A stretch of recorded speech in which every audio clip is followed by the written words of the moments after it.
кумадир, дай-ка мне такой план совпомнение, такой план совпомнение, точь-мочь, кумадир, вспомнение, вишке кума, кумадир.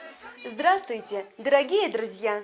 Шумбратада, кельгама ялгат. На сегодняшнем занятии мы со сказочным героем Койгорошем познакомим вас с очень увлекательной и нужной темой. Друзья, послушаем стихотворение, которое я подготовил, и угадаем, о чем мы сегодня с вами будем говорить. Лес – это сказка, лес – это дом, лес – это друг. В лесу я видел огород, на грядках зеленели побеги всех родных пород, березы, сосны, ели.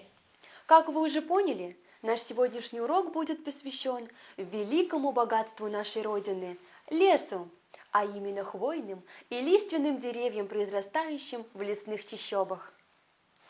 Тема нашего сегодняшнего занятия – Вирса в лесу. Друзья, на территории нашей Мордовии благоприятные климатические условия позволяют произрастать разным видам деревьев и кустарников. Сегодня мы с вами отправимся на прогулку в лесную Ниву и познакомимся со словами, относящимися к нашей сегодняшней теме. Ребята, а что же такое лес? И как это слово звучит на макшанском языке? Ребята, на макшанском языке лес – это вирь. Лес – это множество деревьев, растущих на большом пространстве с сомкнутыми кронами. Дерево по-макшански – шуфта, деревья – шуфт. Правильно, ребята, вы молодцы. Друзья, а теперь попробуем связать наши новые слова со словами-признаками. Койгорош, поможешь нам? Конечно! Ребята, повторяйте за мной. Отювирь – большой лес, Мазывирь – красивый лес, Сери шуфта – высокое дерево, Алняня шуфта – низкое дерево, Эчки шуфта – толстое дерево, Шуваня шуфта – тонкое дерево. Ребята, деревья делятся на лиственные и хвойные. Сегодня мы познакомимся с некоторыми из них и научимся называть их на макшанском языке. Самым могучим деревом леса считается дуб, по-макшански тума. Именно дуб наши предки считали священным деревом. Продолжительность жизни этого дерева составляет 500 лет. Но есть и долгожители, которым более 1000 лет. Осенью на дубах созревают желуди, по-макшански теря. О следующем дереве в нашем родном мордовском фольклоре сложено немало легенд, пословиц, поговорок и сказок. Речь идет о березе, по-макшански – келу. Это дерево для наших предков всегда было связано с женским началом, поэтому березу часто сравнивали с юной прекрасной девушкой, которая нарядилась в зеленую косынку. Именно рябина, по-макшански пизелкс, славится своими душистыми цветами, появляющимися в начале лета и привлекающими внимание пчел.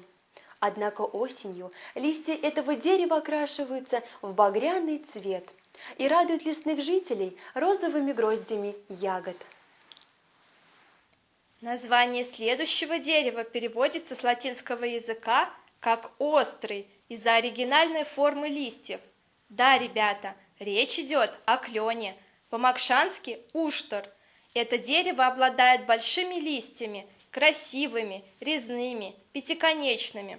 В старину из клена мастерили кухонные приборы и весла для лодок.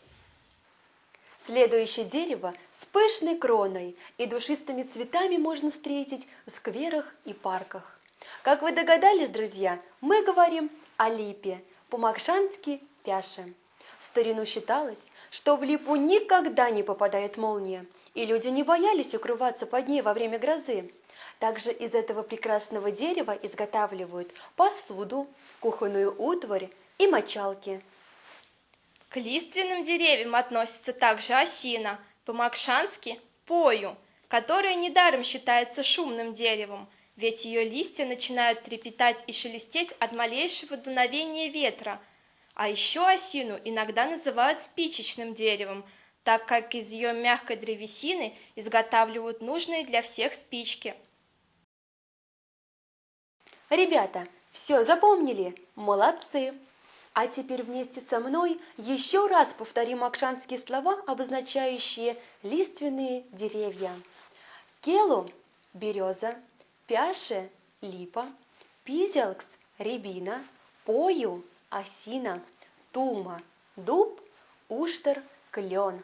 Молодцы, ребята! Ну а теперь вспомним с вами, какие деревья относятся к хвойным.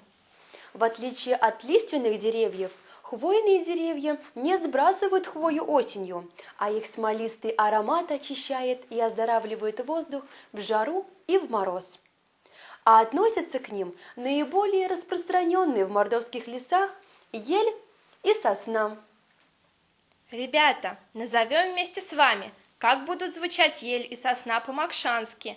Куз – ель, пиче – сосна. Молодцы, дорогие друзья! А сейчас для закрепления изученного материала Койгарыш загадает нам загадки на макшанском языке, а мы попробуем их отгадать. Койгарыш, начинай! Мы с ребятами готовы! Ребята, будьте внимательны, в каждой загадке спрятана подсказка. Вармась канни тоса уфт, лама касы тоса шуфта, келуфт, тумут, пичет, уштырт, тявастлемоц. Койгарыш загадал на место, в котором в ветреную погоду слышится гул. Там растет много деревьев, березы, дубы, сосны, ясени. Конечно же, это лес. Молодцы, ребята! Послушайте теперь другую мою загадку. Кизанда орса, тяланда штада. Летом в шубе, зимой голый. Конечно же, речь идет о деревьях. Правильно, ребята? Молодцы, ребята! И, наконец, последняя моя загадка. Акшарутя лангсенза, пиже тараца патянза, алу венем стараденза, тунда септямо веттенза. Койгарыш загадал нам дерево, которое имеет белоснежное тело, вышитый зеленью платок, распущенные волосы, а еще весной сок этого дерева можно пить. Ребята, догадались? Конечно, это береза. Молодцы, ребята! Справились с непростым заданием. Итак, друзья, наш урок на этом завершен.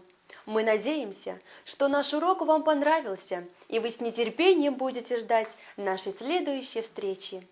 Няямазанг кельгама ялгат. До встречи, дорогие друзья! Вася Демазанг, до свидания! Kuma dere bilsenza, doç maçka ma dere bilsenza, bişke kuma dere bilsenza.